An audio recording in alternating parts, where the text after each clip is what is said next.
بسم الله الرحمن الرحيم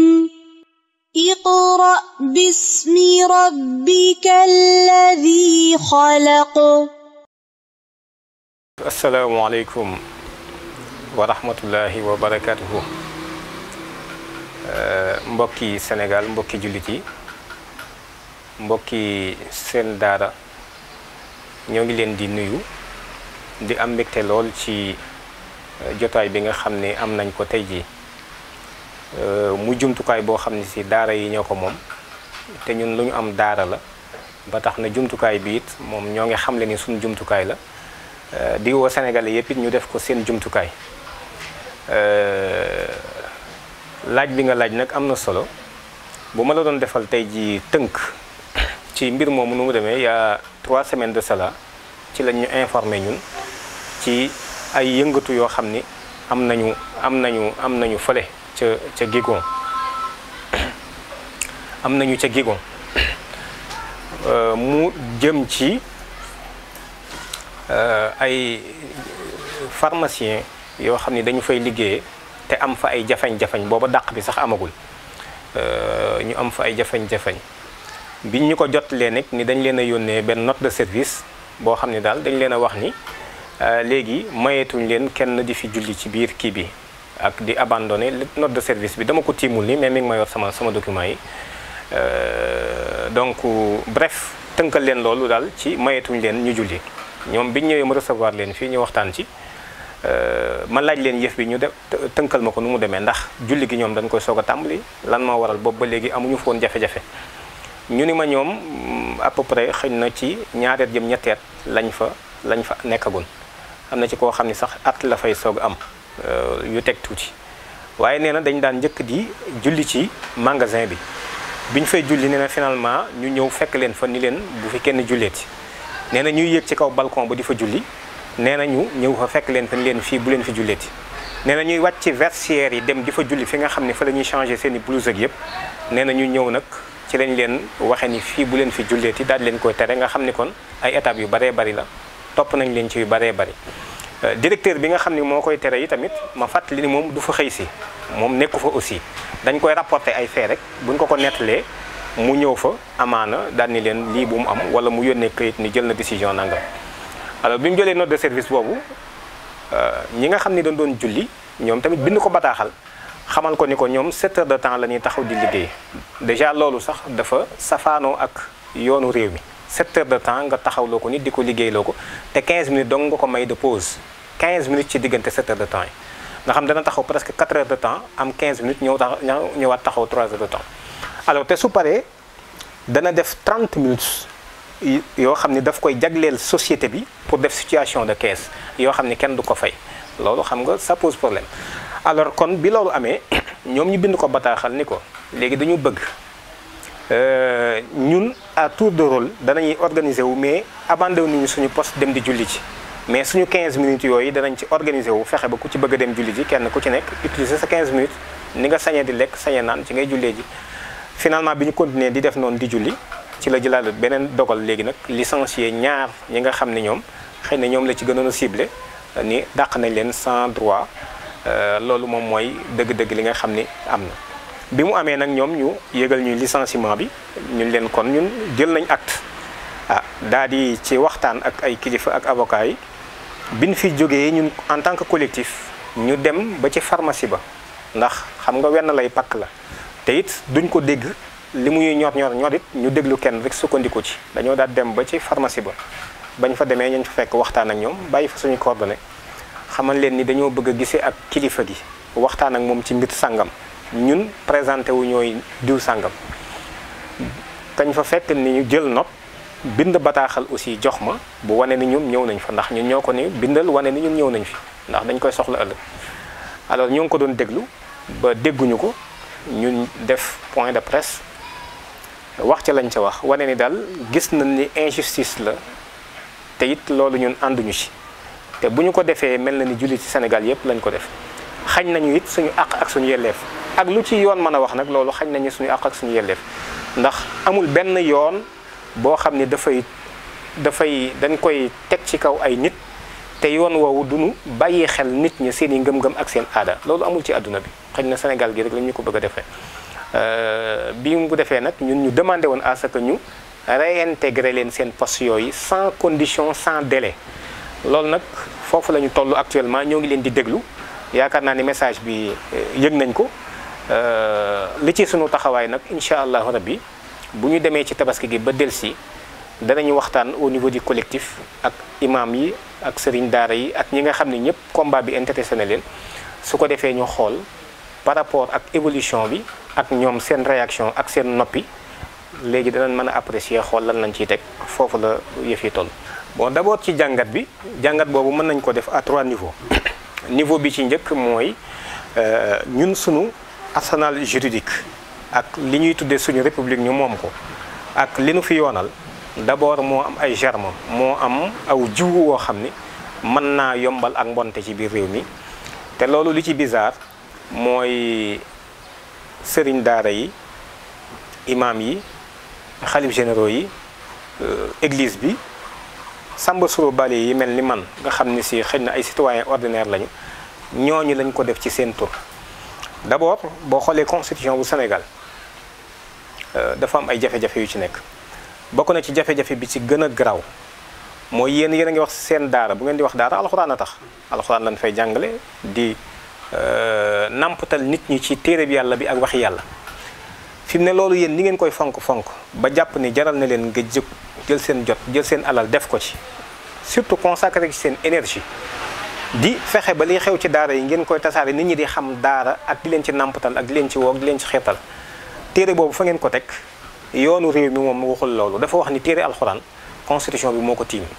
loolu mooy premier problème bi nga xam ne am na ci réew mi te toujours man bu ma koy wax sama xol dafay jeex ndax loolu dañ koo def ci turu sénégalais yi ci turu sénégalais yi lañ ko def dañoo wax ni loolu sëñ Mountakha Mbacké sëñ Mbaye Sy Mansour sëñ Cheikh Ahmed Tidiane Ba ca Medina Gounass ak mboolem xalif généraux yi nekk ci Sénégal dafa mel ni ñoo bëgg loolu ñoo ko bëgg dañoo wax ni imam yi sëriñ daara yi ñoo bëgg loolu ñoo ni alxuraan daal téere la boo xam ne am na téere bu ko tiim mooy constitution bi première jafe-jafe réew maa ngi noonu loolu nag il faudrait que ñii ma lim ñu xam ci seen responsabilité ndax def nañ ko ci seenu tur donte xam naa ne ñoom xamuñu ko yëguñu ko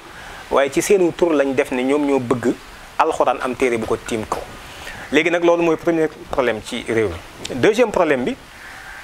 te xam nga loolu dafa am ay implications yu mu am ndax soo nee alxuraan am na téere bu ko tiim loolu moo lay wax ni yonent bi sallallahu alayhi wasallam am na ay yonent yu ko tiim loolu moo lay wax ne wax yàlla it am na wax yu ko tiim alors loolu mooy première jàngat bi nga xam ni am na ñaareelu jàngat bi mooy constitution boobu ñu wax ni moo tiim alxuraan li tax defuñu ko ci làkku askan yi mën a xam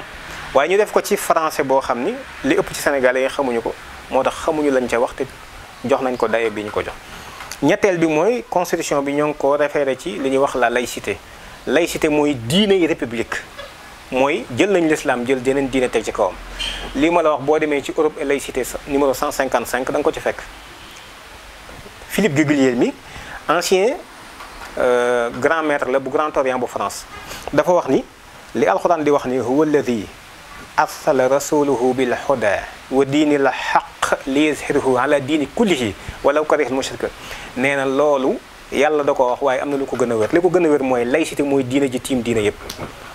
kon ñun suñu jëlee suñ constitution bi ñu wax ni téere bu toll noonu la référencé ko ci laïcité ni moo dafa lay ñun am nañ beneen jafe-jafe aussi ci réew moo xam ne ñëpp a ngi puukare woo naan 90 95 nangam % de musulmans muy 3 quatrième élément bi mooy lan mooy constitution bi nga xam ni dañoo dem ci teen boo xam ne ay francs-maçons ñoo ko jëmmal ñu roote ca muy la déclaration universelle des droits de l'homme du 10 décembre 1948 nga xam ne ñoom René Cassin ñi ko bind ay francs-maçons notoire lañu te ci teen boobu rek la ñu roote ñu bàyyi ñun suñu démb bàyyi suñu gëm-gëm bàyyi suñuy maam juróomeel bi nag mooy lan mooy nouveau droit yi nga xam ni dugal nañ ko ci la constitution ces nouveaux droits là bokkut ak droit yi ñu alxuraan wax bokkut ak droit yi nga xam ni moom la ñu yàlla wax alors juróomi yëf yi ma la wax nii mooy jiw wi gën a garaaw wi am ci constitution bi te mata lijjanti léegi bi loolu jàllee suñu institution yi nga xam ni exécutif bi mooy bi ci jiitu exécutif boobu am na ñaari yëf yu ci nekk yoo xam ne jafe-jafe la exécutif bi mooy président la ak gouvernement bi bu dee président bi nga xam ne moo jiite exécutif bi Obama ñëw na fi wax ak moom ci wàllu légalisation ngóor jigéen légalisation ngóor jigéen mu ni kon Sénégal ñun pareeguñu pour le moment moo la maanaam ci fii may wax ak yow ñun pareeguñu pour légalisation bi ku pareegul nag da ngay togg mbaxal moo xam ne da nga ko yàkkagul rek donc loolu lu leer la bi mu jógee foofu mu dem France ci télévision bu ñuy wax iTélé ñu laaj ko fa mu ni Sénégal am na ay góor jigéen baamuwaat ko ah kooku ni ko ndax góor jigéen yi ak association yi nga xam ne ñoo fa nekk di leen jàppal tànk sañ nañoo manifester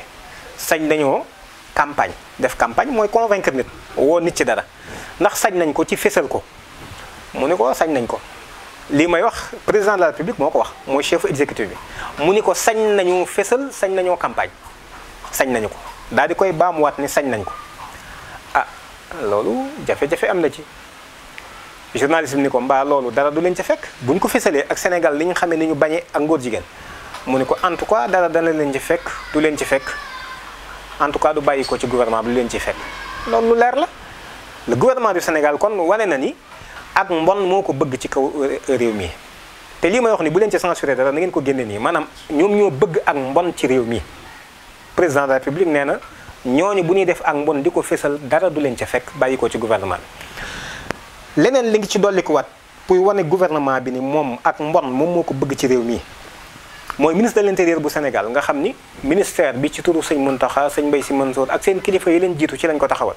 ministère boobu reconnaître na lu ëpp fukki association góor jigéen jox leen récépissé lim naa ko ba tey donc yooyu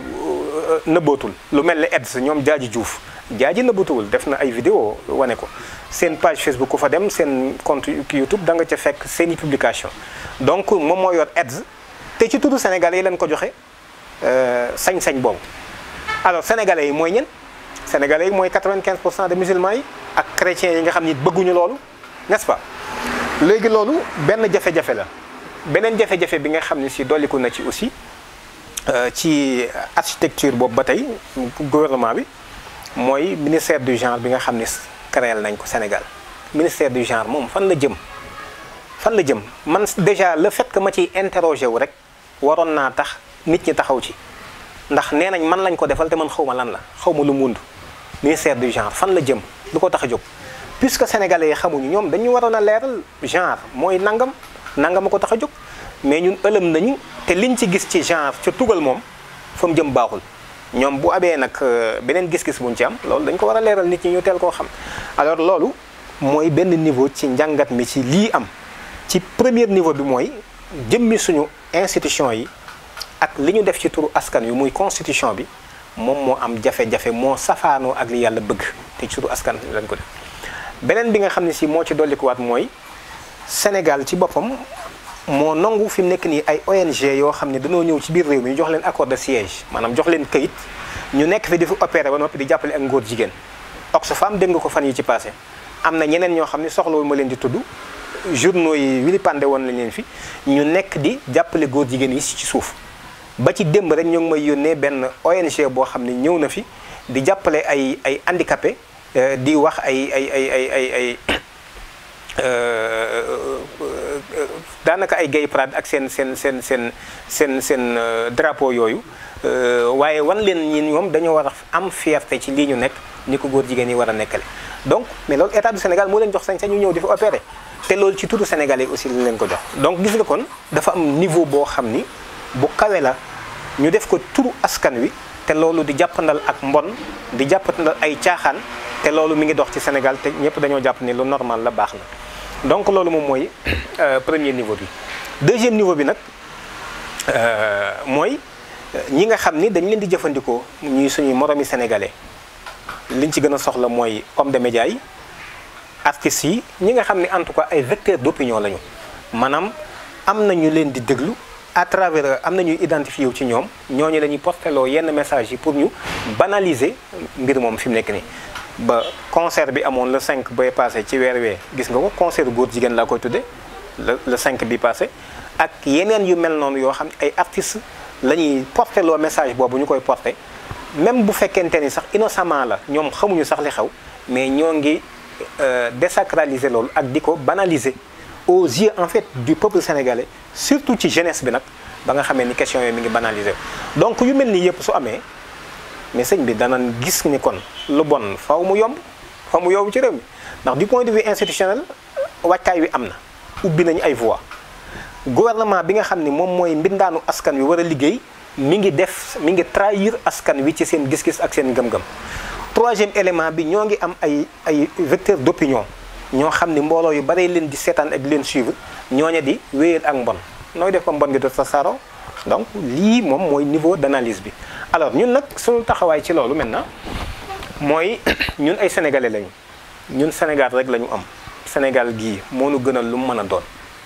yàlla nag mën nañoo tànnal leneen waaye Sénégal ñun moo nu gënal suuf si ba tax na bu ñu sañoon réew mi ñi fi nekk ñëpp ay am jàmm am dal te di yokk biir ak biti ba tax na lépp loo xam ni dafay indi merum yàlla ñun danañ taxaw te teg ci suñu bakkan lu mu jaral ñooñe ñun jaral nañu lu ko ëpp. gis nga sëñ Jom dafa am loo xam ne nit ñi dañ ko desee xam gis nga tey suñ jëloon sama alal lañ jël donte ay milliards la loolu mën naa koo liggéeyaat mën naa koo amaat te jël alal jël bakkan moo ko gën a garaaw ba tey. jël bakkan fi mu ne nit ki boo jëlee bakkanam mën naa doon nit lu metti nii fi mu nekk ñu bari metti li ko rey nañ ko waaye loolu fi mu ne am na ko gën a garaaw rey nit wal fitnatu akbaru min al qatl alxuraan na ko wax wal fitnatu ashaddu min al qatl nee na le meurtre maanaam rey nit maanaam corruption ak jubadi moo ko gën a garaaw ndax nit buñ ko reyee jëmmam ji la ñu xañ mais suñ corrompre nit ki ab xolam la ñuy yàq ba diggam ak boromam mën a yàqu alors te gis nga lii ci corrompre nit ñi la ba yàlla dootul rëy ci nit ñi ndigali yàlla dootul rëy loolu mooy waral fi mu nekk nii nga gis nit ñi yu bari yu taxoon nit ñi daan jóg di gàddaay wala ñuy takk ay xare da nga gis ni léegi ñoo ngi koy def nit ñi reetaan dong lañuy def jàll ndax dañoo désacraliser le sacré dañoo banaliser le péché alors loolu nag collectif bi moom taxaw na ci taxaw temm loolu lañ def ñun suñu sacerdoce loolu dañ ciy taxaw waxtu wu ci nekk ku xool suñuy jaar-jaar tamit da nga gis ni loolu waxtu wu ne dañ ciy taxaw franc-maçon yi bi ñu fi jógee dañoo jàmmaar ak ñoom ni leen du ngeen fi defee seen ndaje mi ba ñu dem defee ji ko feneen gis nga góor jigéen ñi kazalik ak ñeneen en tout cas ñun daal tant que réew mi yàlla ñuy may ñuy noyyi maanaam du ñu seetaan ak mbon di fi law du ñu seetaan ak mbon kenn di ko fesal waxuñu nag kuy def dara ci sa biir kër ndax ñun jàpp nañ ni nit kuy def lu bon te di ko nëbb sax jàpp nañ ni dese nga mbaax waaye liñ dul permettre daal mooy ak mbon moom kenn du ko fésal ci penc mi nga xam ne ñun ñëpp ñoo commencé bokk loolu moom mooy position wu collectif bi te it jaral nañu suñu bakkan yaakaar naa ku ñu mës a dégg ku nekk dégg nga ñu wax ko.